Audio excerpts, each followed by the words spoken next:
Lideramos el camino de la opinión pública y buscamos que la cultura del debate alcance consensos y soluciones a los problemas de nuestro país.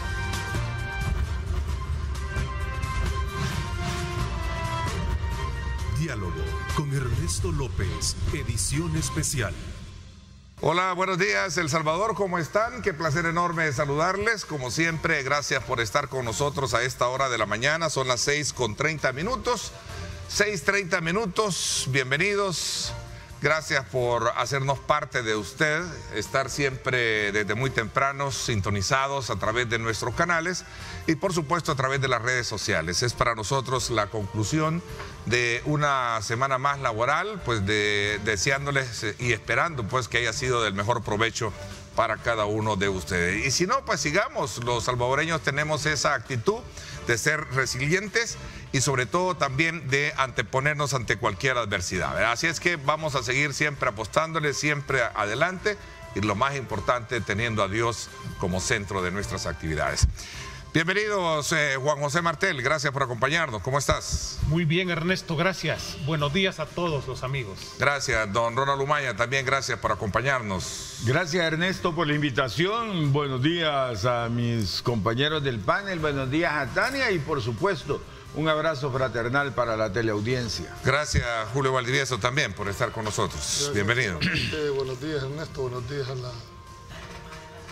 Bueno, me dicen que Tania estará conectada con nosotros más adelante, siempre a través de nuestra plataforma Zoom, pero ya de antemano le damos la más cordial bienvenida. Así es que a ustedes gracias también, gracias mil. Este día vamos a hacer unas valoraciones alrededor de los temas que han estado vigentes a lo largo de la semana y especialmente, bueno, quizás antes de llegar a esta presentación que ya se hizo de manera pública, como es este paquete de reformas que incluye muchos aspectos que han generado y despertado ya las primeras reacciones, las reformas a la Constitución.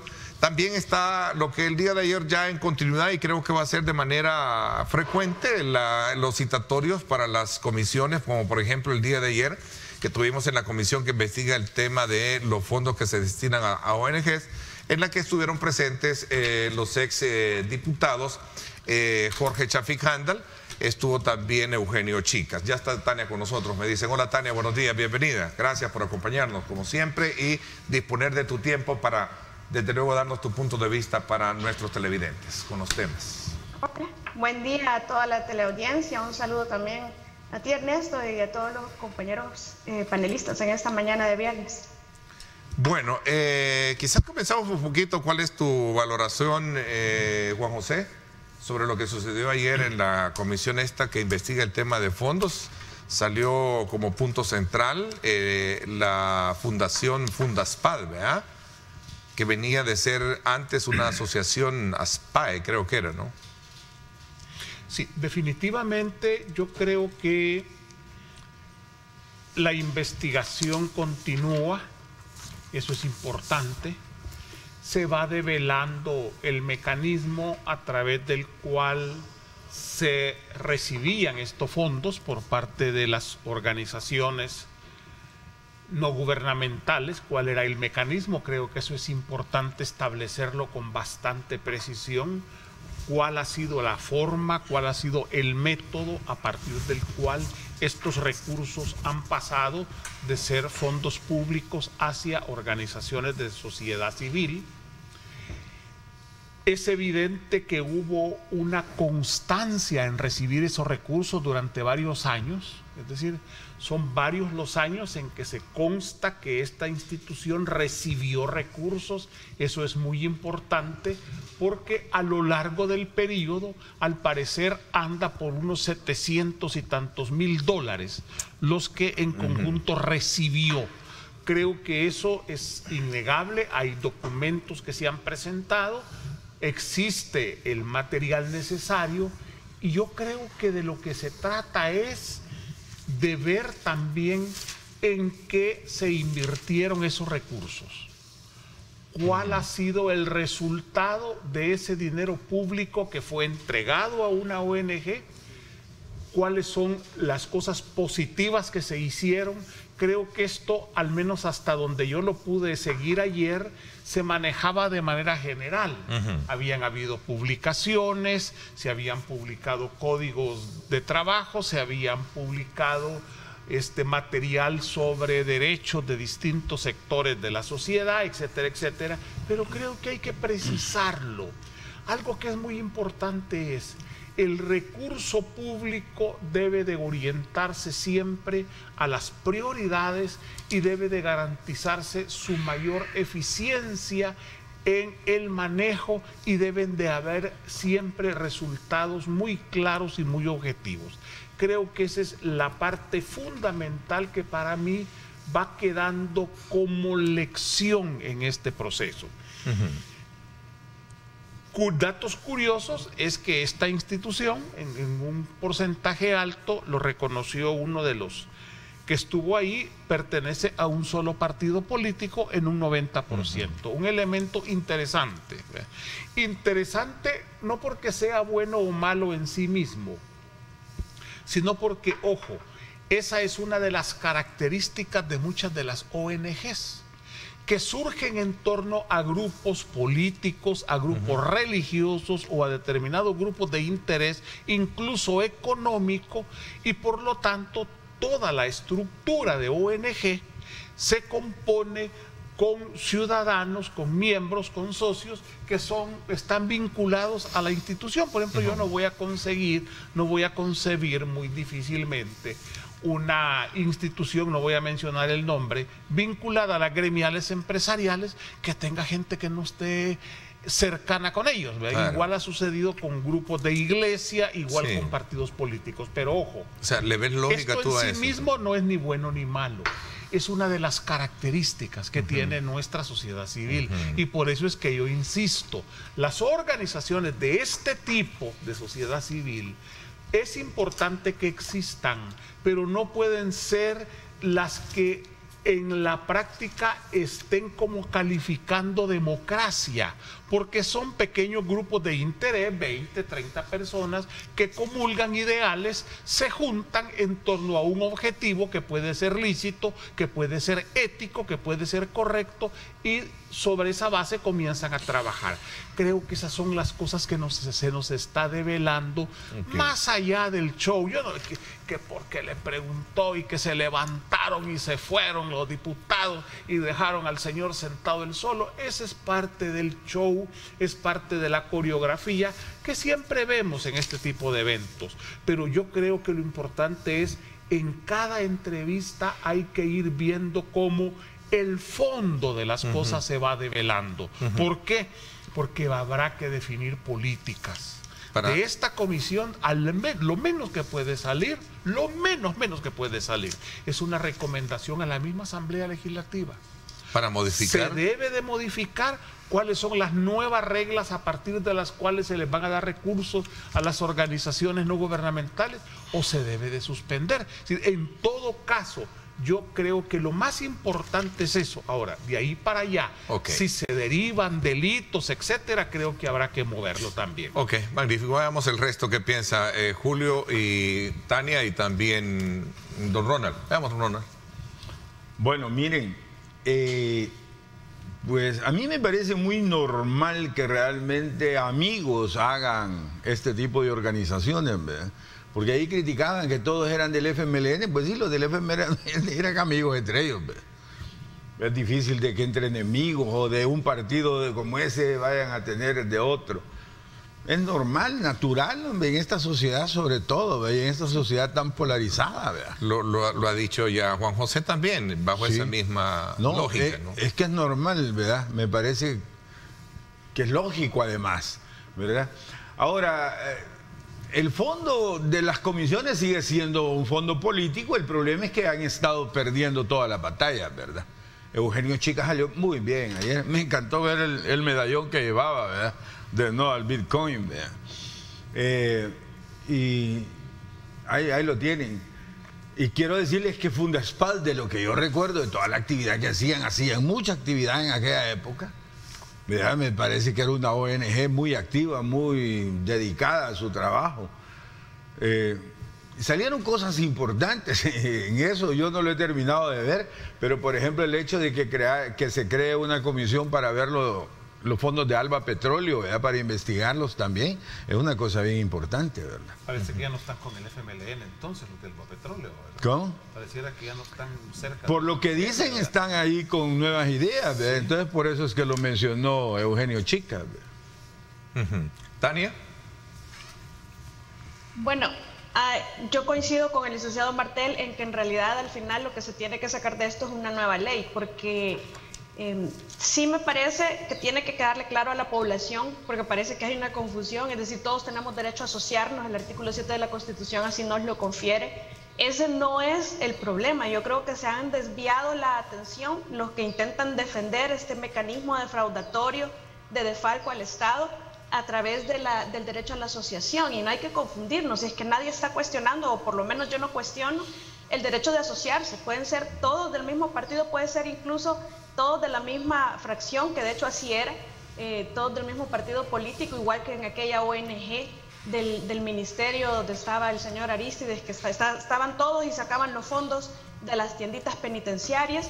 Entonces no es la situación de asociarse, es la situación de asociarse para continuar sacándole fondos al Estado a través de un mecanismo, entre comillas, legalizado, a través de la función legislativa, en donde ellos mismos eran juez y parte, se autoatribuían los fondos sin ningún sustento constitucional, muchísimo menos legal, es decir, de ninguna naturaleza, y esto al final viene a sumarse como uno de los mecanismos defraudatorios. Todavía hace falta ver las licitaciones dentro de la Asamblea, pero esto viene a ser como uno más de tantos mecanismos defraudatorios de sustracción del erario público que se dio en El Salvador, y que hasta ahora se ha desvelado y que hasta ahora se tiene la posibilidad de que conozcamos. Yo me quedé esperando en realidad el detalle de los proyectos, porque son $630,000, en realidad no recuerdo cuánto aproximadamente, que decían que para alfabetización,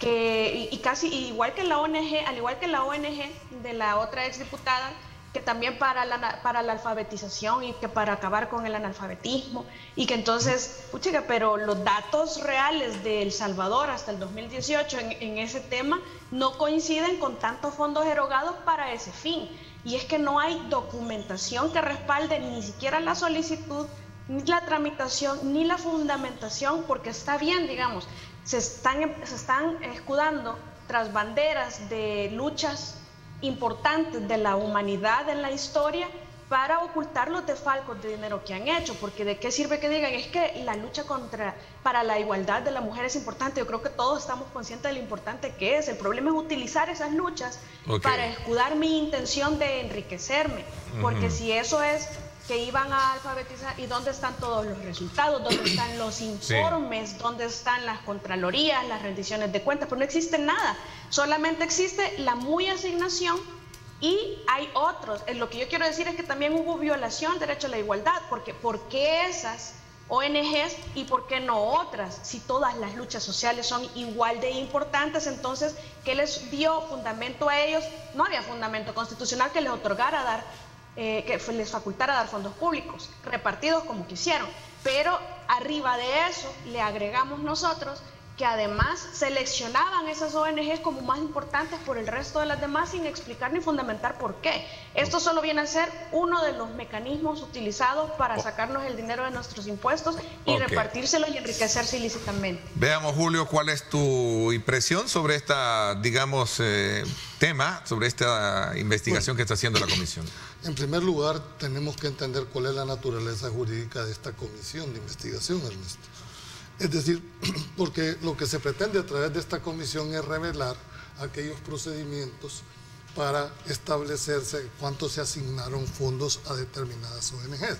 La primera deuda que se tiene es que no conocemos cuántas ONGs, ni los nombres de las ONGs, ni mucho menos quienes conforman las juntas directivas de esas ONGs. Creo que debió haberse empezado por establecerse todo un listado para investigar a todas, independientemente de su naturaleza y su conformación. ¿Por qué razón? Porque la ONG significa organismos no gubernamentales. ¿Qué debería de ser en realidad? esto demuestra la falta de verdaderas políticas de Estado para atender aquellas necesidades que el pueblo reclama. Es decir, ¿por qué razón? Porque habían muchas ONGs que a través de ellas financian pagar maestros en un determinado municipio porque no tenían cómo. Es cierto, es una realidad que no se puede negar, pero en realidad ¿será esa la voluntad de querer hacer la cosa? No. ¿Por qué? Porque el Estado tiene la obligación de proporcionar ese servicio. Entonces yo creo que la falta de políticas de Estado para atender aquellos problemas ha sido una pieza fundamental y que deberá ser de una de las recomendaciones que haga esta comisión. El segundo tema es que ellos deben de estar claros que están partiendo de indicios y deben de estar claros también qué significa un indicio. Un indicio significa partir de un hecho conocido para llegar a un hecho desconocido. Entonces, en ese orden de trazabilidad, está claro que hubo recursos, por supuesto, porque ahí está. Lo que no está claro es el destino que han seguido esos recursos. ¿Cómo se van a aprobar? Bueno, ahí la Corte de Cuentas tendrá que jugar el rol más importante para ver si esos recursos que le fueron asignados fueron destinados específicamente para el fin por el cual esa ONG se terminó. Y hay algo que decía Juan José, dice, miren, también hay un par de shows. Sí, pero la verdad que ese show es un show político, que tiene consecuencias políticas. ¿Por qué razón? Porque se está exhibiendo de una manera que no es conveniente para la misma comisión. Y yo quisiera terminar ahí en este tema, Ernesto. ¿Cuál va a ser la conclusión de este dictamen o qué se va a hacer perseguir? En primer lugar, creo que queda demostrado que es necesario legislar de una manera precisa, clara e inequívoca para evitar discrecionalidades. Porque con el simple hecho de establecer por qué a una se les asignaba X cantidad y por qué a otra se les asignaba X cantidad, empieza una discrecionalidad. Segundo, un conflicto claro de intereses. Y eso no se puede negar. ¿Qué debe de entenderse en esa legislación? Que no se puede ser juez y parte a la vez. ¿Cómo se va a demostrar eso? Hombre, con la certificación que establece el Ministerio de Gobernación de quiénes son los miembros de la Junta Directiva, versus en ese momento quiénes son los diputados. Es decir, no hay tanta vuelta para darle y establecer. Y finalmente, ¿verdad? Yo creo que si además hay ilícitos, pues hombre, tendrán que certificarse, porque hay que decirlo muy claro. Las decisiones de esta comisión no tienen ningún efecto eminentemente jurisdiccional, no son vinculantes, no tienen efectos penales, pero si en el transcurso determinan que se pudo haber cometido un ilícito penal, tienen la obligación de certificar a la Fiscalía y hasta que proceda a los... A ver, abro el debate ¿Qué esperaría yo, aparte de que se debe de llegar al fondo de las cosas, de lo que pasó? Creo que eso no es morbo. Eso es la necesidad que tiene la sociedad de conocer qué se hizo con sus recursos, qué se hizo con su dinero. Yo diría, aparte de eso, si se quiere continuar con esta dinámica de entrega de recursos públicos, hay al menos 4 elementos que yo quiero destacar que deben de tomarse en cuenta. En primer lugar, ¿cuáles son los criterios para el financiamiento de una ONG? Primer punto. Es decir, eso que ellos están pidiendo es una prioridad. Y en segundo lugar, ¿con qué eficiencia? ¿Por qué? El Estado tiene la obligación, por ejemplo, de brindar educación. Si hay una institución que me puede garantizar en un determinado sector prioritario de la educación, brindar un servicio más eficiente con menor costo que el que va a brindar el Estado, pues hombre, es de considerarlo. Es decir, entonces el primer elemento es cuáles son los criterios de financiamiento concreto. Segundo elemento, cuál es el procedimiento, cuál es la metodología para solicitar acceso a este financiamiento. ¿Por qué unas no y otras sí? Que es la gran pregunta que nos hacemos. Eso se resuelve con un mecanismo concreto al que todos puedan acceder. En tercer lugar, debe de haber un mecanismo de evaluación de resultados.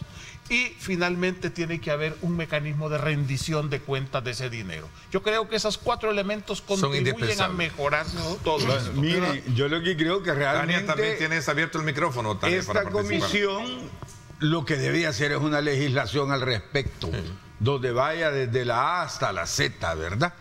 Por ejemplo, esos 4 puntos que Juan José menciona, pues qué bueno que vayan allá, que los estudie las comisiones, porque si no, estas comisiones no van a servir para nada, no han servido para nada. Es más, lo que están generando es conflicto con el partido de ellos. Ahí me hablaba un amigo de Nuevas Ideas y me dijo, mira, estamos cargando con el desprestigio que nos están ganando estas 2 comisiones. Me dijo, nosotros aquí en el partido estamos molestos por eso. Entonces, creo que el buen fruto de estas comisiones tiene que ser una buena legislación, que termine en una buena legislación. Yo ahí disiento con mis 2 compañeros de que primero hay que ver si es una facultad inherente o no de la Asamblea asignar recursos. Por eso hay que hacer la ley. No, es decir, la Asamblea como tal, es decir, si esa es facultad de la Asamblea, yo lo he venido... Regalar pisto. No lo es. No lo tiene, es decir, bueno, por lo menos en la Constitución que yo he leído. Pero es que mira cómo hacen formalmente el juego. Todo viene del Ejecutivo. Al final ahí por eso es que las pero ¿quién te aprueba? ¿Quién te aprueba? El que aprueba es la Asamblea Legislativa. La Asamblea aprueba. Son los diputados que votaron por eso. Entonces la pregunta primera que hay que establecerse, bueno, entonces modifiquen la Constitución, le dan la potestad a la Asamblea de que o no se la dan. Hacer, o no se la dan. Punto. Pero hombre, si vamos a estar así, que vía una ley secundaria, vamos a tratar de formalizar, realmente no... Hoy que viene la reforma, sería bueno dejar clara esa parte y solo termino con esto. Cuando se habla de los criterios de Juan José, es cierto, pero yo decía, es que no debería de haber criterios, porque si el Estado cumpliera con todos los fines para los cuales no hubiera necesidad de ONG. Estás hablando de El Salvador, ¿verdad? Pues sí, de El Salvador, ¿verdad? Pero ese ya no es problema de la Constitución ni problema. El problema es que no hay una política que ayude a definir un problema social. Educación, salud, seguridad. ¿Vas a crear ONGs para ir a hacer eso?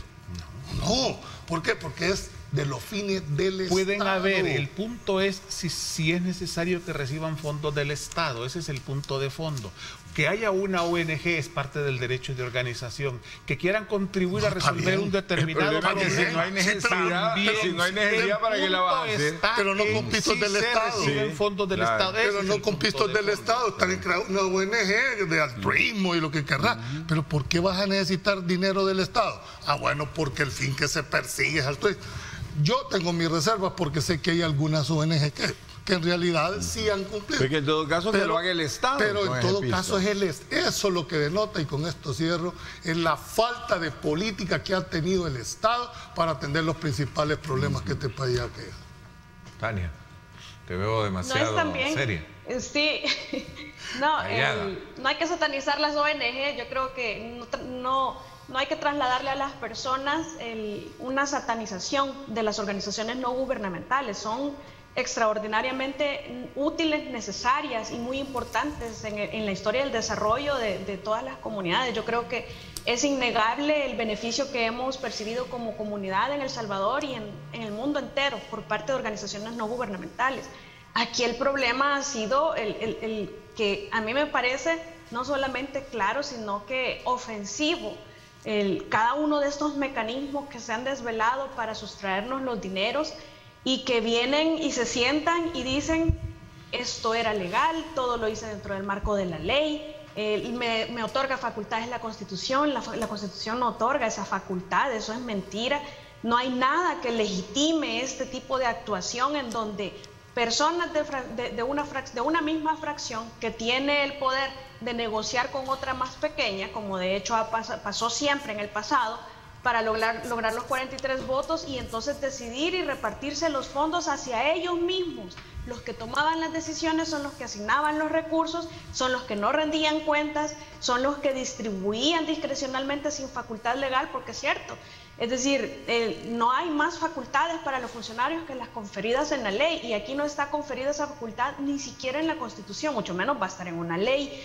Entonces, al final del día, yo creo que tiene que quedar, y son cosas, es lo que más me entristece o que es más lamentable, es que ni siquiera debería de ser necesario decirle al funcionario, mire, usted no está allí para crear mecanismos defraudatorios, porque aquí hay varios. Es que si empezamos a sumar desde los gastos reservados, continuamos con las plazas fantasmas, que todavía no tenemos nosotros un censo de empleados públicos en El Salvador, luego nos pasamos a las ONGs, luego seguimos con la parte de las licitaciones y luego nos pasamos con los mismos temas en cada una de las organizaciones y luego continuamos con las cabezas de cada una de estas instituciones contraloras que no han hecho nada más que apadrinar la corrupción y la impunidad en El Salvador, y entonces uno se queda pensando, en realidad este solo es uno de los muchos mecanismos que se han utilizado buscando puentear la Constitución y intentando aparecer legal y constitucional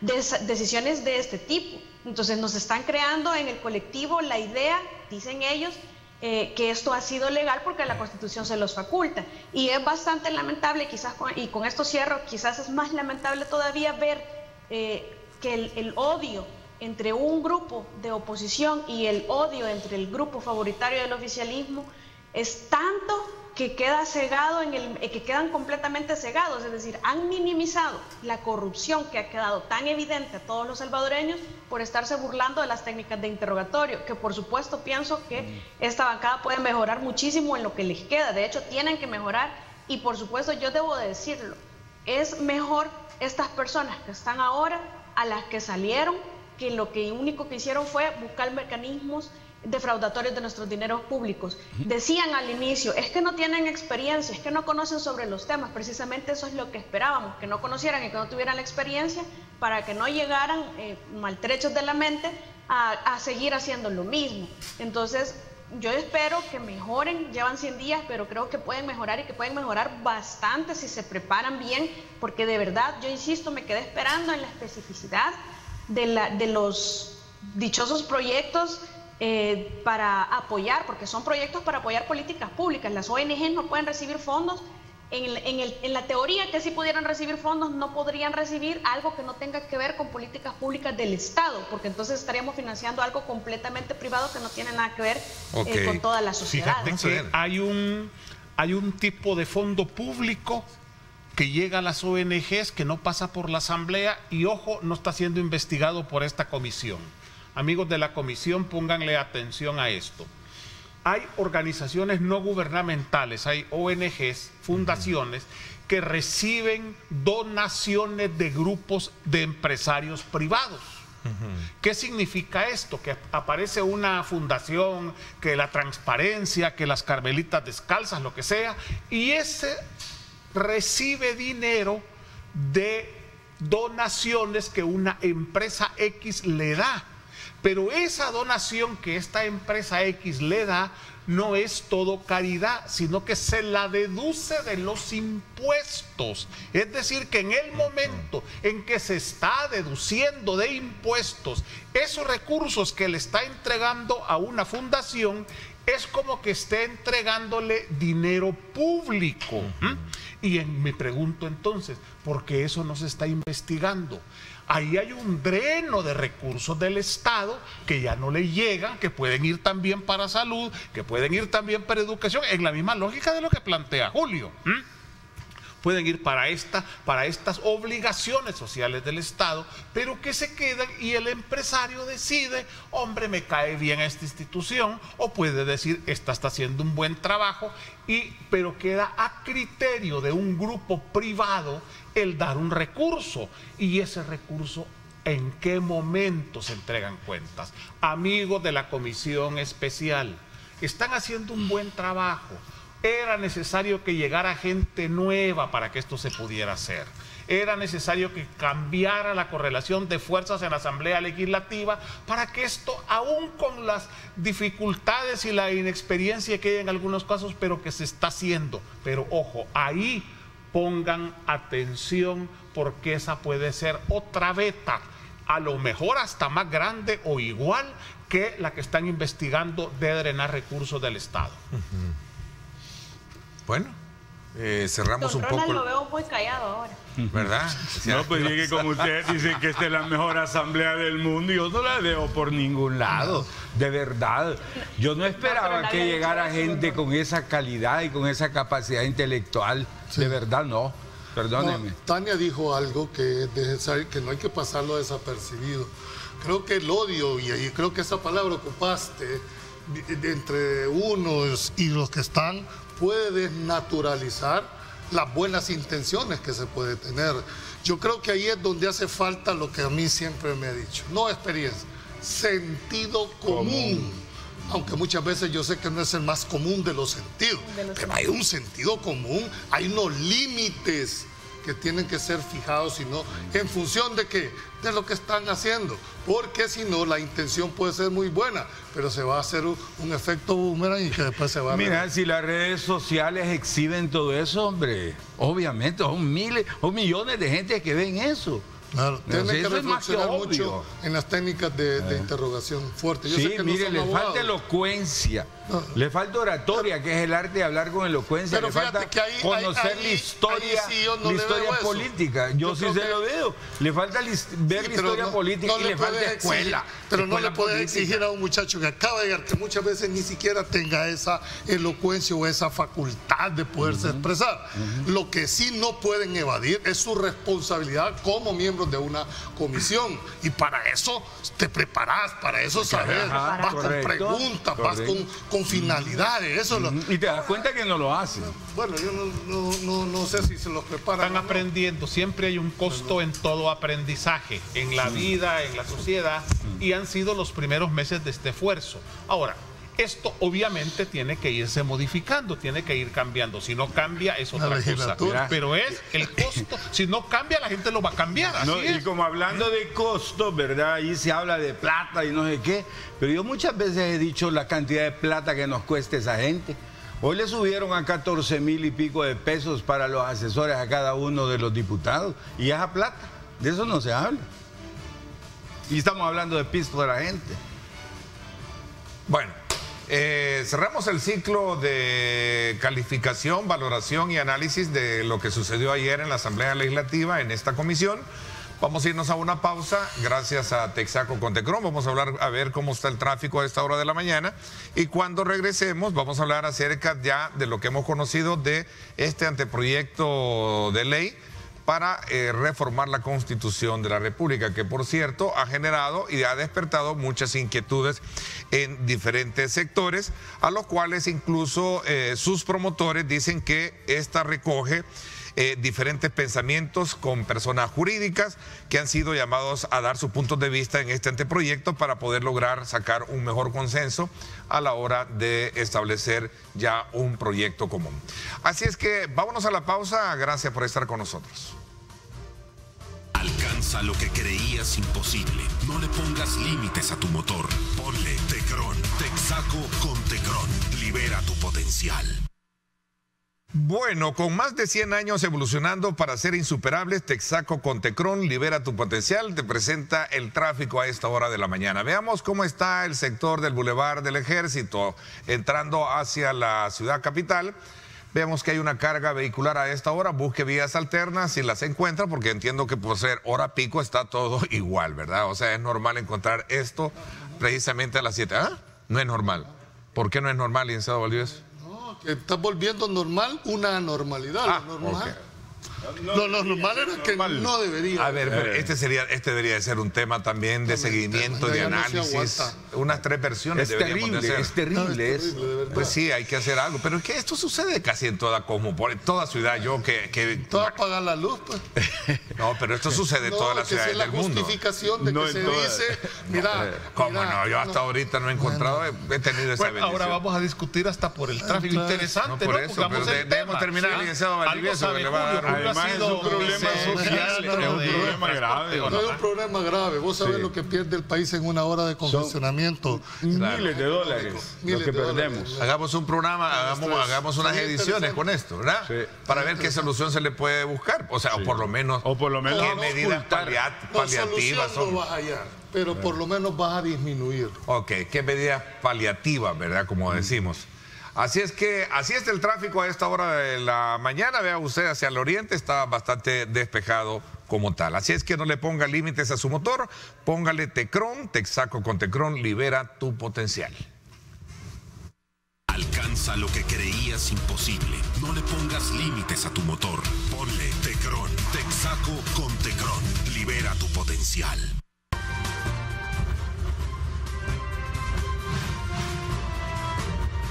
Diálogo con Ernesto López, edición especial.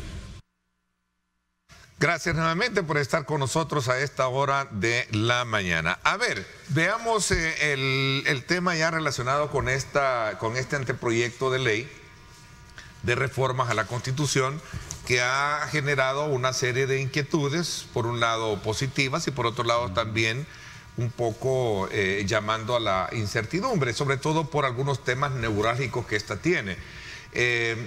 Uno de los principales argumentos que plantean sus promotores es que este anteproyecto recoge el espíritu de opinión de varios sectores jurídicos del país, ¿verdad?, como una primera etapa de consultas para lograr enriquecer este documento y que termine al final siendo de la complacencia de todos. A ver, abro el debate, comienzo con Tania. Voy a ir con Tania y luego pues con el tiempo prudencial para que el resto de ustedes también opinen. Y luego entramos en el debate, aunque yo creo que aquí hay que entrar ya al debate porque ya son elementos que se han conocido de manera anterior. Bueno, aquí lo dimos a conocer hace 2 semanas por primera vez. Hace 2 semanas por primera vez. A ver, y ustedes también tuvieron una reunión con el vicepresidente de la República que creo que fue muy productiva para aclarar algunos aspectos fundamentales. A ver, Tania. Yo creo que para prepararnos psicológicamente para la lectura, yo hablo por muchas personas porque leí bastantes comentarios sobre un tema específico, hay que apartarnos la parte religiosa y quedarnos con la parte únicamente humana y legal, porque una cosa es la Constitución y otra cosa es la religión. Y siempre han estado definitivamente y van a estar por muchísimo tiempo, sobre todo en este país, en una cultura como la nuestra, van a estar íntimamente vinculados. Sin embargo, tenemos que entender, y yo creo que ya estaba en la Constitución, que todos somos iguales ante la ley. Aquí no dice quién es más y quién es menos, dice ante la ley todos somos iguales. Ahora se ha venido a reconocer de una forma más clara esa igualdad en lo que se refiere a que todos tenemos derecho a la familia. Ese me parece que era un derecho inherente al derecho a la igualdad, porque en la medida en la que somos iguales tenemos los mismos derechos. Entonces no se está legislando, decía el vicepresidente, de una manera específica porque eso queda para la ley. Aquí lo que se está dejando es una puerta abierta para que El Salvador se incorpore al reconocimiento de esa gama de derechos humanos que ya la mayor parte de estados en el mundo entero los reconoce, y nosotros estamos como Costa Rica hace como casi 10 años, aproximadamente 10 años, que era el único, habían 2 países, Costa Rica y otro país más eran los únicos que estaba prohibido desde el interior la inseminación artificial, me parece que era, o la inseminación in vitro. Entonces, era el único país en el mundo. Prácticamente nosotros somos de los pocos países que nos hemos quedado rezagados en el reconocimiento de ciertos derechos humanos que ya se reconocen internacionalmente. Entonces, tenemos que hacer un esfuerzo bastante grande por entender que todos somos personas y que todos tenemos igual derechos y que tenemos el mismo derecho de que sea reconocido en la Constitución. Pues, por otra parte, si nos vamos ya a la parte orgánica, a la parte ya de las instituciones de la Constitución, para que lo entiendan, la parte de derechos y la parte de las instituciones o la conformación del Estado, para que la gente lo comprenda más fácil, vamos a ver un cambio tremendo en algo que incluso cualquier persona que descargue la Carta Interamericana de Derechos Humanos de la OEA y va a poder leer ahí que lo que se fomenta es un Estado representativo y que se deja todas las armas posibles por luchar para defender ese Estado representativo. Es decir, aquí lo que vamos a ver es el ingreso a El Salvador de la participación ciudadana al poder del Estado. Es decir, vamos a tener, gracias a Dios, en mi opinión, un Estado donde podamos la ciudadanía tener una participación directa, una democracia directa, participativa, que es prácticamente por esa razón que muchos no están de acuerdo, porque eso lo ven muy socialista. Es más, les van a decir, de hecho yo ya leí un comentario así en alguna ocasión, que no significa democracia solo porque las mayorías hablen, porque esas mayorías no están bien preparadas, porque esas mayorías no tienen capacidad de discernir correctamente, lo cual es curioso porque nunca se les ha interesado que el tema de la educación sea fundamental en ningún estado como para que estas personas tengan esa capacidad que se les está exigiendo ahora. y que bajo ese telón se les quiere denegar el derecho a que tengamos la participación directa en temas como quitar funcionarios a través del referéndum revocatorio, como que tengamos la facultad de aprobar una reforma constitucional sin una segunda asamblea legislativa en aquellos casos, decía el vicepresidente, en donde esto ha sido parte de la plataforma legislativa de los diputados que la van a impulsar. Entonces tenemos que ver ya no ese Estado con sesgo de que solamente la democracia representativa o la participación representativa, que en el artículo, que lo hablábamos muchas veces, la sala vino a reformar algo que literalmente en la Constitución estaba prohibido, con la participación no partidaria para candidaturas en diputados. Entonces eso cambia y son dos puntos específicos que son muy importantes discutir. Licenciado Valdivieso. Bueno, vamos a ver, ¿cómo ves tú esta primera, digamos, ensayo de consulta o de manera pública que se ha hecho este proyecto? Creo que esto, Ernesto, y lo decíamos en tu programa de radio, creo que va a abrir el principal debate a nivel nacional. Creo que va a costar mucho tiempo este debate, porque si algo tiene esta, es que quita muchas dudas que muchos cuestionaban, que este proyecto de reforma iba a ser de aplicación inmediata, que iba a ser aprobada a través de un referéndum. No hay nada de eso. Se va a seguir el mismo mecanismo del 248. Es decir, van a presentar la iniciativa a 10 diputados, la tienen que aprobar 43 diputados y la va a ratificar la siguiente, si es que la ratifica en los términos que ha sido propuesto. Con los 2 tercios. Con los 2 tercios de votos. Es decir, era la parte procedimental. Pero hay que decirlo muy claro. Yo me he tomado la libertad, solo he estudiado la parte dogmática de la reforma, que va del artículo 1 al artículo 28, no he entrado a la parte orgánica de la Constitución, pero desde los primeros proyectos de reforma he visto como 4 o 5 fuertemente que van al corazón, dijéramos, de la parte dogmática de la actual Constitución. Uno de ellos es que empieza a haber una mezcla y se retoma el tema del medio ambiente de una manera constitucional que ya mucho se reclamaba. Segundo tema, por ejemplo, el derecho a la información lo vuelven inherente a el hecho de ser una persona. Pero hay algo importante que hay que recalcar en este momento, y es que estos derechos que están consagrados en esta parte dogmática, a usted que es periodista, don Ernesto, le va a interesar un par de figuras que lo elevan al rango constitucional, ¿verdad? Y es que se te va a reconocer en el ejercicio de tu profesión al menos 2 derechos, ¿verdad? Que puedes apelar al secreto profesional, ¿verdad?, por las razones propias de tu ejercicio. Pero hoy en día también se tiene. Sí, no, pero no está reconocido a nivel constitucional, hoy queda de una manera... Sino a nivel de convenios internacionales. De una manera expresa, ¿verdad?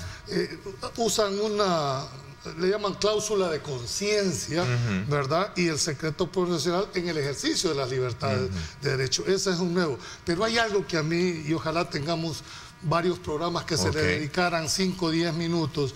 Hay un artículo que esto se los planteo para que nos pongamos a estudiar, y es en el artículo 25 del proyecto de reforma.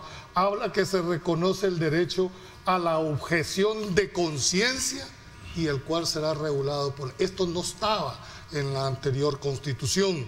El derecho de objeción es el derecho a ser eximido en el cumplimiento de ciertos deberes porque va en contra de mi propia convicción. Esto no estaba en la anterior. Y finalmente... En pocas palabras, ¿significa? Ejemplarizarlo con un periodista. Para tenerlo más claro. Es decir, el derecho a ser eximido, es decir, que no me podés obligar a hacer lo que por ley estoy, si yo tengo la convicción propia de que eso atenta contra lo que yo pienso. Es como una desobediencia. Es una desobediencia, dijéramos, ¿verdad? Pero fundamental, no es que vas a desobedecer solo por... Sí. Es un nuevo concepto que se introduce, por eso digo de que esta reforma hay que empezarla a discutir de una manera. Perdóname, o sea que si yo soy periodista y trabajo para un periódico y el periódico me quiere obligar que editorialmente yo escriba o diga algo que vaya en contra de mi conciencia, no lo puedes hacer. No lo hago, ¿verdad? Renuncio y me tienen que indemnizar. Es decir, esa es una... Y solo termino porque va a ser otro debate tan grande, y es el tema del derecho que se plasma en la Constitución para el no nacido. Sí. Nuestra Constitución actualmente reconoce desde el momento de la concepción, por eso es que se prohíbe y nunca se pudo armonizar ninguna ley secundaria, porque constitucionalmente se reconoce el derecho del no nacido, pero ahora también se le reconoce el derecho a la madre, y dice que en caso de conflicto o colisión de derecho, una ley secundaria va a regular el tema. Es decir, entra un debate tan fuerte, tan delicado como es el derecho del no nacido, pero también el derecho de la madre en caso de que en un momento determinado haya una coalición de derechos. Creo que vamos a tener bastante tiempo material para discutir. Para ir discutiendo. Y hay que abrir la mente, ¿verdad? Porque si le entras de una manera, dijéramos, cuadrada, muy difícilmente vas a poder entender. Abramos el debate entonces. Sí, bueno, yo diría lo siguiente, es decir, estamos frente a una reforma constitucional de gran calado. Estamos hablando de una propuesta que lleva al menos unos 198 artículos. 200. Yo 200. me quedo con la clasificación que muy bien hace Julio, en el sentido de que hay una parte dogmática y hay una parte orgánica en la Constitución. Yo diría, hemos comenzado a revisar la parte dogmática. Son 215 reformas, nos dicen acá. Pero en total son 198 artículos, me parece, exactamente. Entonces, yo he comenzado a revisar lo que se conoce como la parte dogmática. Yo digo lo siguiente: la Constitución de 1983 tuvo grandes limitaciones, no solo de tiempo, del tiempo en que se hizo, sino que estábamos en un momento de guerra interna. Por lo tanto, el factor limitó los actores que participaron, pero además era también un momento en que la Guerra Fría en el mundo recrudeció, y eso le puso límites al proceso de la Constitución. A eso hay que agregar el desarrollo de la tecnología. No teníamos, creo que ni computadoras. Empezaban, creo, tal vez las primeras PC. ¿Ve? Y en él ya había un contexto económico mundial diferente, menos virtualizada la economía. Creo que esos son factores que incidieron. Necesitamos actualizar. Y lo digo porque hay que entrarle a todo el tema. Uno de los temores que yo tengo con esta reforma constitucional, especialmente en una sociedad tan conservadora y tan dominada por ciertas posiciones que se tiñen de religión, es que nos vayamos a meter en un debate solo sobre ciertos temas y dejemos de ver el bosque, que nos quedemos en la rama o en el arbolito y dejemos de ver el bosque. Creo que eso es fundamental. Ahora, yo de lo que le he comenzado a revisar a esta reforma constitucional, hay nuevos derechos, que eso es importante. Hay una actualización de derechos que ya teníamos, pero que se habían quedado fuera de contexto por el cambio social, por el avance de la tecnología.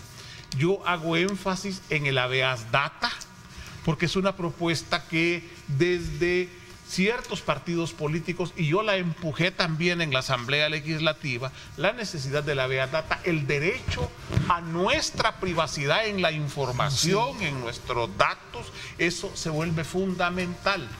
Y se equiparan ciertos derechos que podían haber estado desequilibrados. Yo cuando veo que en el caso del derecho del no nacido se incorpora el derecho de la madre, es un mecanismo de equilibrio de dos derechos que son esencial mantenerlos, y en caso de que ese equilibrio entre en colisión, es decir, entre en contradicción, entonces habrá pues una ley secundaria, y hay que decirlo, de esa manera evita abordar otros temas que también son controversiales y los tira a la legislación secundaria. En síntesis, yo creo Apenas estamos comenzando a conocer este documento. Yo invito a todos los salvadoreños a que lo consigan, que lo comiencen a leer, que se comiencen a informar, porque de esa reforma depende nuestro futuro. No quisiera, antes de dejar de la pausa, este tema, porque también se despeja serias dudas. Por ejemplo, alguien creía que con esta reforma se iba a habilitar a alguien para que viviera una reelección de manera inmediata. Eso no es cierto. De hecho, lo dijeron, pero para desprestigiarlo. No es decir, hay que poner en el contexto de una realidad. El sistema político y la forma de gobierno las dejan exactamente iguales. Es más, clarifica en el artículo 85 actual, que fue modificado por una sentencia jurisdiccional en donde permitieron las candidaturas no partidarias. Pero eso no decía la ley en el artículo 85.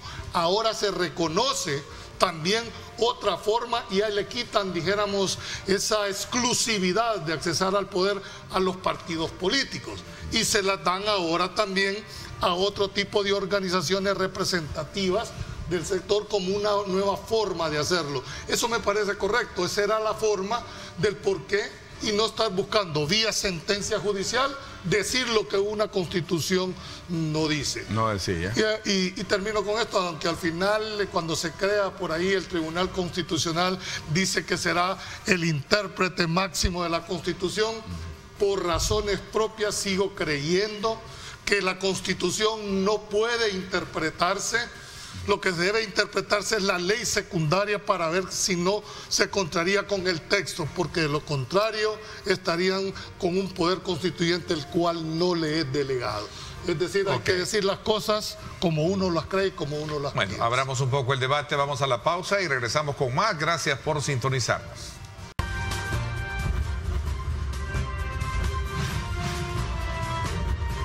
Diálogo con Ernesto López, edición especial. Gracias nuevamente por estar con nosotros. Bueno, abrimos el debate entonces para algunos elementos que sin duda alguna por ahí están. No sé, esto de la reforma, pregunta un televidente, que da pie para la creación y formulación de llegar a tener un solo partido político, por ejemplo, según dentro de ese documento que, como tú decías, Julio, muchos detractores a lo mejor buscan meticulosamente algunos aspectos que a lo mejor en el fondo no es ese el fin último. Por ejemplo, esto. La función, y tengo que decirlo, aquí es como abogado que estoy haciendo una interpretación de esta reforma, ¿verdad? Y tenemos la obligación de hacerlo. Lo que a mí sí me queda claro, que muchas de las cosas que se habían vertido no son ciertas, como por ejemplo que a través de esto se iba a permitir una reelección del actual mandatario. Es mentira eso. Es mentira. No está. Además, la reelección es permitida en nuestro país, sí, pero no de manera inmediata. Pero sí se puede hablar de este tema. Eso es importante, sí. ¿Verdad? Entonces, como ponerlo en el contexto. Y segundo, algo más importante, que el proyecto de reforma de esta Constitución iba a ser a través de un referéndum o de un plebiscito. Es decir, que ibas a tener. Sin embargo, respetan el procedimiento que establece el 248.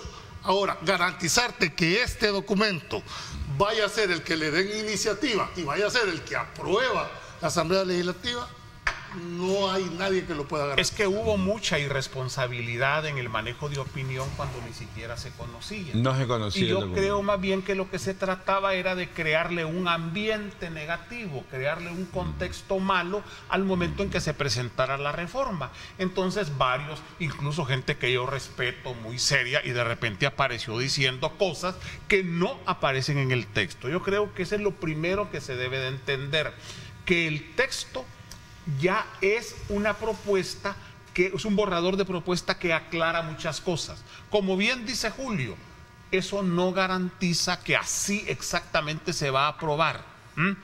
Pero lo que se está presentando por parte de la vicepresidencia está dentro de lo que el país necesita y sin alterar, que es la otra cosa, el sistema de gobierno, el sistema democrático del país. Eso se está perfeccionando, se está mejorando, aprovechando ya la nueva realidad de los cambios en el mundo y de la nueva visión que hay y el desarrollo de la tecnología.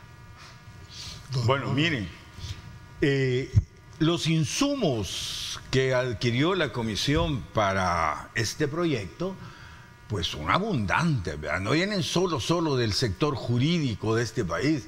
Quiero decirles que más o menos de 100 países enviaron propuestas de reformas de todo el mundo, lo cual es bonito, ¿verdad? Saber que tenemos salvadoreños en todas partes del mundo interesados en su país y en un proyecto tan grande y tan fundamental como es la Constitución de la República. Esto lleva a que tenga, pues sí, una riqueza de criterio, y otra cosa importante es el método. Esto es similar a lo de Charles de Gaulle en la Quinta República Francesa. Charles de Gaulle convocó, creo que a 23 juristas franceses y les entregó el proyecto de hacer la Constitución de la Quinta República, mediados del siglo pasado, y esa Constitución funciona muy bien y el pueblo francés funciona muy bien con esa Constitución, ¿verdad? O sea que el método es correcto. Digo, porque también se habló en contra del método, ¿verdad? Yo no sé si esas opiniones eran por ignorancia o de mala fe o una mezcla de las dos cosas. Sí, pero no puedes legitimar a una persona a decir en ese grupo no hay constitución. O sea, tratar de desmejorar la calidad de un grupo, con todo respeto, no pasa. Son abogados de muy buena calidad. Sí. Y yo digo que siempre, para hacer un señalamiento de esa magnitud, hay que también verse para atrás. Sí, no, pero además, lo importante, pero en un debate constitucional no solo son los abogados. Es que lo que se está diseñando es el nuevo país que queremos. Lo que pasa y los abogados ayudan, son los que orientan y todo, pero no es un tema solo de abogados. Y yo quiero decir que durante más de 3 meses, lo estuve platicando, por cierto, el día de ayer con Ricardo Sosa, que les manda saludos a todos.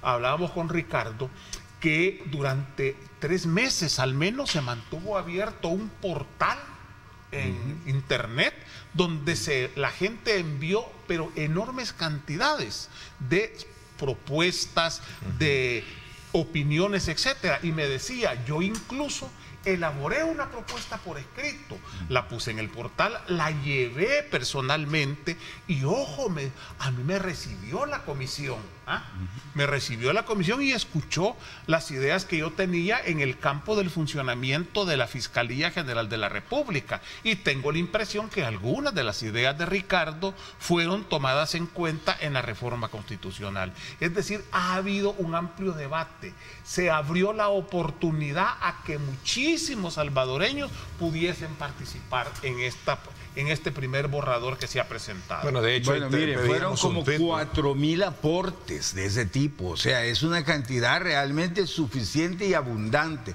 Pero lo importante, y volviendo a lo que estaba hablando anteriormente, es que esto se tome con mucha madurez. Este es el futuro de este país. Estamos hablando de la república que le vamos a dejar a nuestros hijos, a los jóvenes, a los no nacidos, ¿verdad? Aquí no hay que irnos por, como decía Tania, por lo religioso, no. De hecho, me encanta que quede que este es un país laico, que tiene educación laica, ¿verdad? La parte educativa ha quedado pero preciosa en este proyecto, ¿verdad? Esto prácticamente es digamos, la Segunda República de El Salvador lo que va a quedar. Y descolonizamos ya las constituciones, ¿verdad? Porque esto hace un cambio en la historia de los 200 años de república. Todas las 14 constituciones, inclusive la actual, han sido respuestas a golpes de Estado. Esta ya no. Esta es respuesta a la historia. Entonces, aquí ya no se vale sacar raja política, venir yo de mala fe a tratar de decir esto o aquello. Esto tampoco es religioso. Esta es la constitución de mi república, de la república de ustedes, y tenemos que cuidarla. Vamos a debatirla y a fondo. Quiero decirles que he tenido una reunión con unos ex militares, con unos militares retirados, se dice, ¿verdad? Sí, porque ellos nunca dejan de ser militares, ¿verdad? Entonces me hablaron y me pidieron que les fuera a hacer una exposición de qué es lo que yo sabía de esto. Fui, quedaron satisfechos, se les quitaron todas las mentiras que les habían trasladado. Por cierto, que mandaron a felicitar al doctor Valdivieso por sus exposiciones jurídicas que en este programa se las vende. A Julio le creen los militares. Muy bien, muy bien ubicado, ¿verdad? Y he estado también con algunos religiosos, porque dos cosas van a tener debate fuerte, ¿verdad?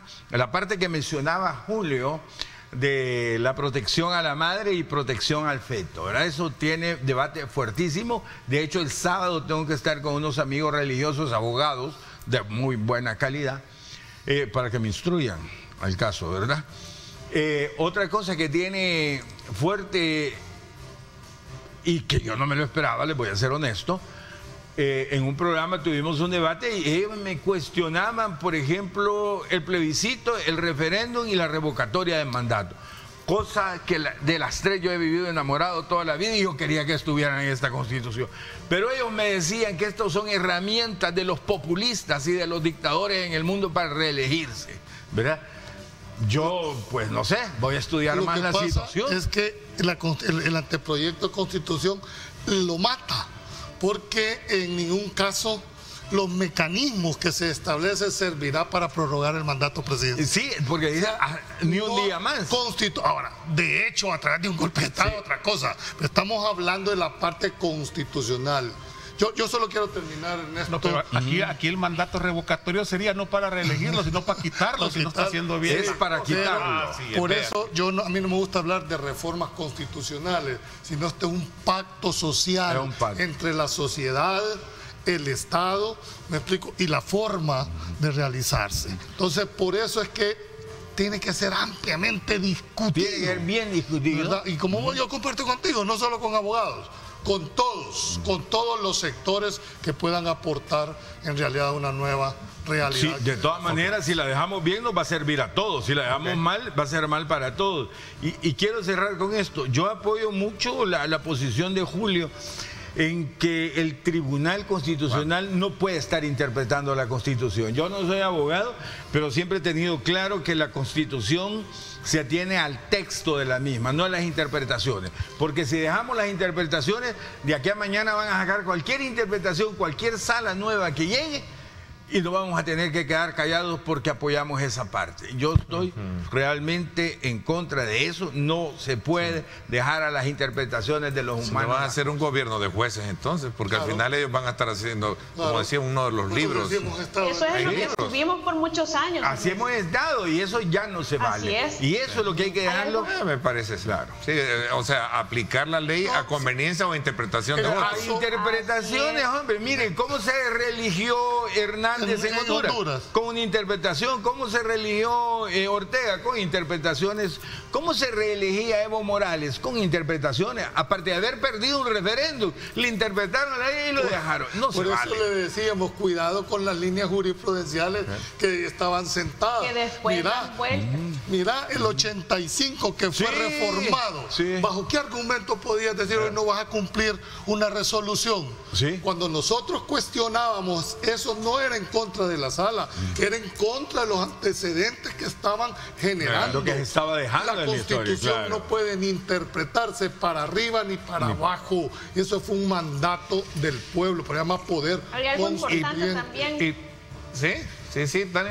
Que hay algo importante que lo mencionaron, me parece que los tres, y es que cuando hablamos, porque lo ratifican a través de un pacto social, así debe de entenderse la Constitución, eso debería ser la Constitución, pero nosotros revisamos la jurisprudencia que existe en el país y dicen, la Constitución es la expresión jurídica de la soberanía. Pero ¿cuál soberanía si nosotros no hemos tenido una participación directa únicamente representativa en los diputados? Entonces nosotros ahora vamos a participar directamente y esa parte es importantísima porque eso no estaba reconocido antes y eso no gusta mucho a un sector de la comunidad internacional, sobre todo porque, como repito, en la Carta Interamericana de Derechos Humanos lo que se defiende es la democracia representativa, únicamente esta representativa, esta participación ciudadana es en contra de lo que se trata de trabajar internacionalmente. Entonces no le gusta a la comunidad internacional que la ciudadanía participe de esta manera, pero si la soberanía reside en el pueblo, que dice la Constitución, algo bastante no claro, digamos, para que se comprenda mejor, nosotros realmente para que la soberanía resida en el pueblo. Voy a hacer una pausa y le doy la palabra para seguir con el debate, porque yo tengo están pidiéndolo. una duda, sin ser abogado. Te doy la palabra cuando regresemos. Va a la pausa, rápido.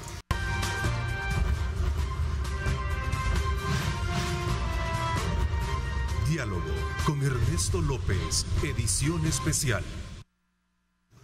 Gracias, Juan José Martel, tienes la palabra. Yo tengo una duda. Y abro el debate para todos. No sé si sea una contradicción con Julio o con los abogados. Aclaro, yo no soy abogado. No todos tienen. Sí, no todos somos, sí. Ajá, gracias a Dios. Gracias, Dios nos libró a algunos. No, el mundo no es perfecto. El mundo no es perfecto. No, pero ya en serio. Julio señala de que la Constitución no se interpreta, que solo no la ley debería interpretarse. No debería. Yo creo que toda ley debe de ser interpretada. El punto es que debe de ser interpretada acorde a su texto, porque cada vez que el juez aplica la ley en cualquier sentencia, de alguna manera está interpretando esa ley. Y creo que lo mismo con la Constitución. Si se declara que algo es inconstitucional, digamos, una ley es inconstitucional, permíteme, entonces significa que hay una forma de interpretar la Constitución. Yo creo que el problema que tuvimos anteriormente es el que el texto se dejó de lado. Y el texto decía una cosa, por eso es que los cuando dejas abierta la puerta decían otra. Esa es mi pregunta, que se las dejo a los que saben. Primero, déjame decirte que nuestro Código Civil establece cómo se hace la ley y cómo se interpreta la ley. Y dentro de la interpretación, bueno, a nivel doctrinal le llaman hermenéutica jurídica, que son las herramientas que nos dan a los abogados para poder interpretar la ley. Y nos dan una regla básica, Juan José, y te dice que cuando el sentido de una ley es clara, no desatendes el tenor literal, a menos que quieras consultar su espíritu. Si una ley secundaria tiene oscuridad o no entonces viene lo que se conoce como la interpretación auténtica. Pero ¿quién la hace? El que crea la ley, que es la Asamblea. Es la única. En este mismo caso, si hay una figura oscura en la Constitución, ¿quién debería ser el intérprete de que el que la creó es el sentido común? Pero cuando vos le das la potestad a un tribunal o a una sala que te interprete lo que no dice, pero lo que yo digo es eso, caes en arbitrariedades. Por eso es que las constituciones están haciendo la ley primaria. Tenés candidaturas independientes cuando no existen en la ley, por ejemplo. Lo que estoy diciendo es acorde a su texto. Es el texto el que define la interpretación. Bueno, te voy a decir una cosa. Volvemos al mismo 85. ¿Qué decía el texto del 85? Donde te decía que el único instrumento para alcanzar el poder, los partidos políticos. No les importó. Así es, pero ¿qué pasó? Ahí esa era una interpretación contraria al texto. Pues sí, pero es que esa es mi pregunta. Pero ahí está. Y vamos a invalidarlo todo solo. No dejemos la interpretación. La pregunta, no hay que dejar abierta la puerta. Yo me declaro ignorante. Ahora, yo solo quiero terminar. Esta pasividad, y hay que decirlo, en que todos caímos con este método de hacer las cosas, incluyendo los abogados, que somos los primeros responsables en haber permitido esto. El simple hecho, cuando se declaró inconstitucional la ley de amnistía, todos guardaron silencio.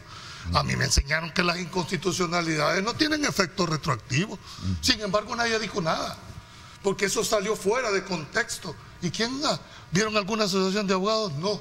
Tal vez ahora, porque incluyen la colegiación obligatoria de los abogados o de los profesionales. Una de las cosas excelentes de la Constitución, que la obligatoriedad para ejercer el colegio de abogados y notarios, tal vez ahora revisten.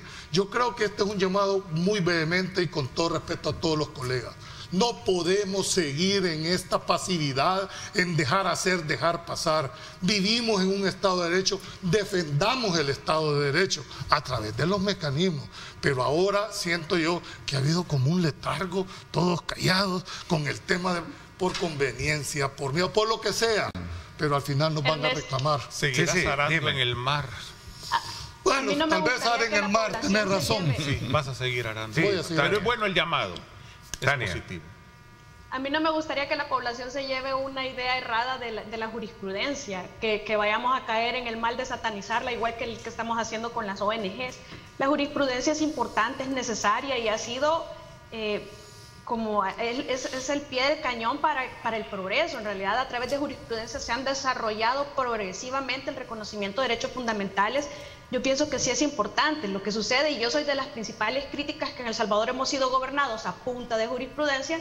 Sin embargo, debo reconocer que es necesaria también. Lo que sucede es que aquí se ha dado la situación que hay dos factores que han tenido una injerencia clara en cuanto al resultado de esta interpretación que se ha hecho, porque no me parece mala si se hace de una forma histórica. El problema es, primero, el mecanismo de elección que viene a ser solucionado con este planteamiento de reformas. En segundo lugar, la falta de independencia de los funcionarios electos como consecuencia del mecanismo de elección. Entonces, si nosotros logramos puentear esos dos presupuestos, yo creo que podríamos tener el resultado de jurisprudencia que a nivel doctrinario nos enseñan en las universidades, que es el bueno, porque no es que la jurisprudencia sea mala. Lo que sucede es que aquí hemos tenido gobierno de jueces que nos han gobernado a punta de jurisprudencia, que han interpretado a punta de intereses de grupos minoritarios, porque no teníamos la facultad y no tenemos todavía de participar directamente y remover a esos funcionarios corruptos que protegen pequeños grupos de intereses. Entonces, esta ruptura se daría con estas reformas si se logran implementar. Ojalá y se haga pronto, porque vendría a solucionar parte de los problemas más grandes que han venido a desembocar en corrupción y consecuente impunidad en el país. Esta separación de esta área de Contraloría Social que se va a incorporar a la Constitución y separación de la parte administrativa de la jurisdiccional de bastantes entes, yo creo que es espectacular y es de lo más progresista que podemos tener y que se urge, que se necesita con urgencia aquí en El Salvador, porque van a seguir eligiendo funcionarios de segundo grado bajo los mismos defectos, bajo los mismos vicios. Entonces urgimos que estas reformas se planteen, se promuevan, se aprueben y entren en vigencia pronto. Okay. Eso es algo importante, lo de la colegiación, porque hoy los colegios van a proponer a la Asamblea Legislativa funcionarios de segundo grado. Ya no van a ser los partidos políticos. Entonces se despolitiza bastante esa parte y vamos a tener mejores funcionarios, obviamente. Habrá que vigilar pues a los colegios. Pero miren, cuando escuchaba a Tania de lo del derecho y que no vayamos a satanizar esto, pues sí, tiene toda la razón, Tania, porque, miren, el ser humano es malo por naturaleza, ¿verdad? Si el ser humano no fuera malo por naturaleza, pues no existirían las leyes, las normas, las reglas. Eso se hizo para corregir la conducta de todos los seres humanos, desde Moisés, que bajó con la primera tabla y los 10 mandamientos, desde entonces hay leyes para acá. O sea que lo que hay que hacer es trabajar siempre en ellas para que sean lo más justas posible. Porque yo siempre tengo esta tesis, porque sigo sosteniendo durante toda mi vida y carrera profesional y de catedrático, que el problema de este país no ha sido problema de leyes, Juan José, ha sido el problema de aplicación de la ley. Yo digo que de los dos. No, fíjate que no, está bien adecuarla por esto, pero las leyes nuestras, cuando se quieren aplicar a un amigo, se la vas a interpretar, pero si es tu adversario, entonces se la vas a aplicar. ¿Querés salir tú de este sistema? ¿Qué es lo que está pasando? No, hay un problema de aplicación, yo estoy de acuerdo, pero también hay un problema de leyes. Recuerdo lo que decía Anastasio Somoza, ¿verdad? ¿Qué decía Tacho? Palos para los enemigos y pisto para los amigos. Gracias, vamos a la pausa y regresamos.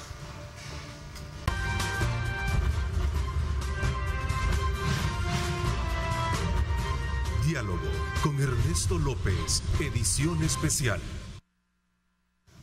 Bueno, estamos contra el tiempo para cerrar ese tema, ya creo que está agotado este tema, va a dar para hablar más adelante, punto suspensivo, pero también el otro tema que esta semana vimos fue esto del nuevo impulso hacia lograr una reforma al sistema de pensiones, que es un tema... deberíamos de tocarlo ese en es esta un parte. programa enterito.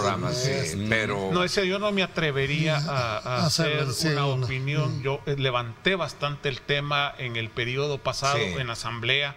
Incluso presenté una propuesta que era muy seria con base actuarial, pero ahí hay enormes y poderosos intereses, aparte que el tema es complejo. Todavía los hay en este ambiente, en este nuevo escenario del país, todavía hay esos grandes. Aquí es una recomendación, señores de las comisiones.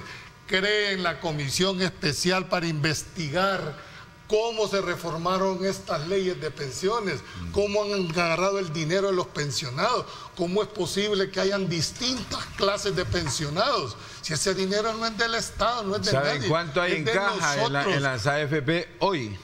Como 1000. Más bien, ayer. Todos hicieron piñata con el dinero de los trabajadores. 209 millones. ¿Sí? Hay que develarlo, quienes votaron por esa reforma.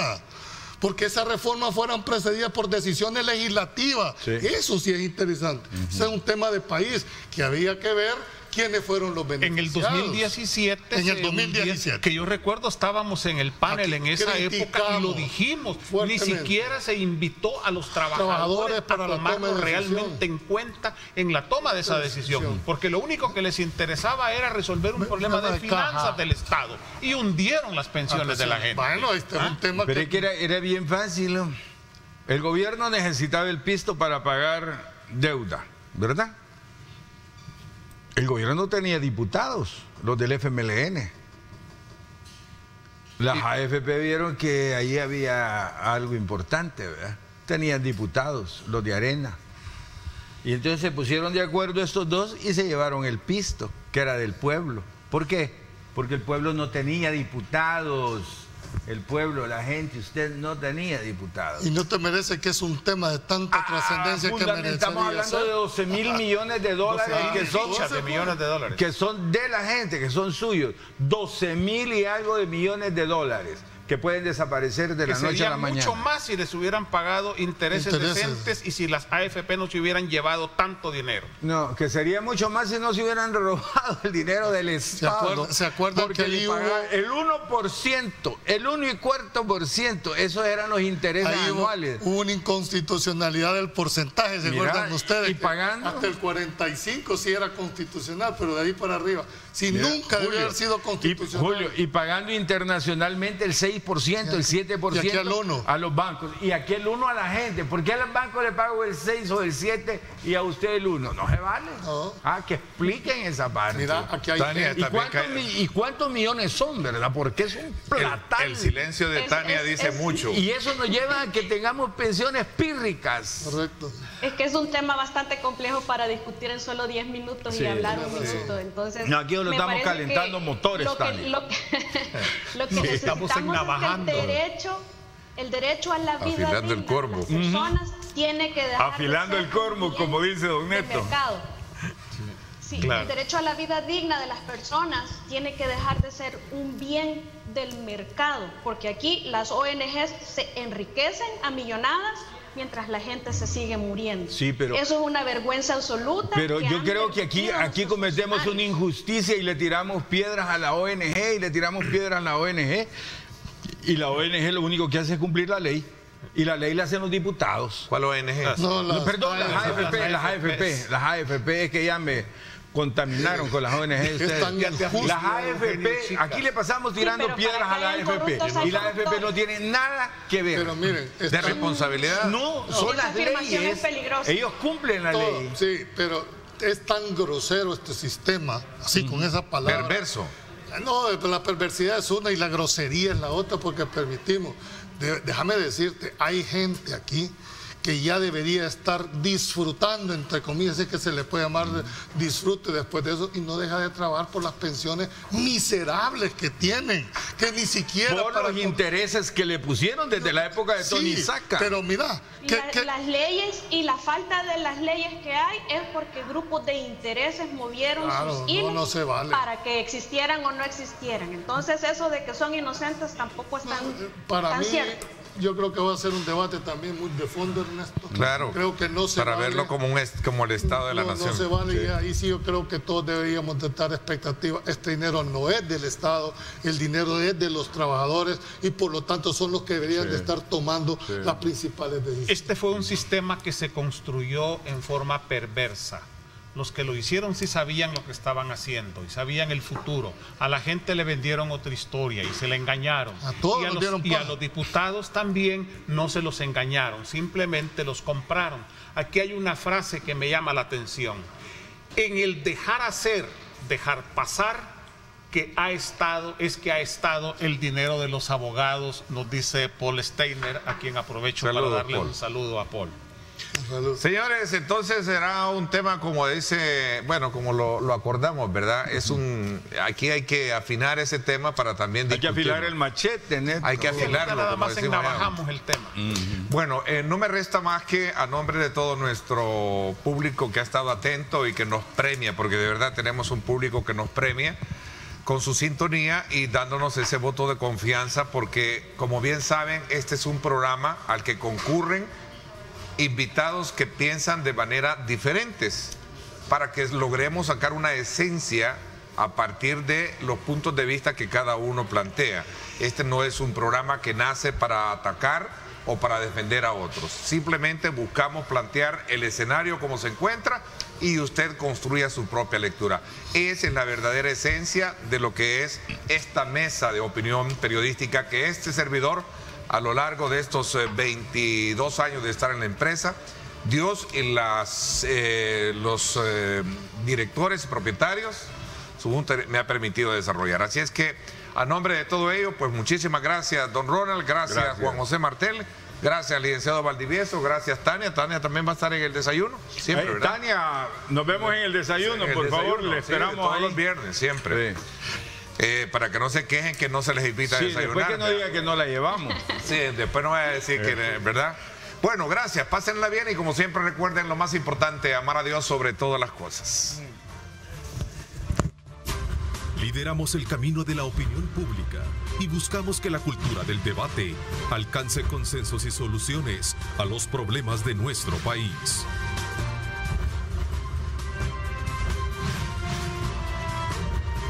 Diálogo con Ernesto López, edición especial.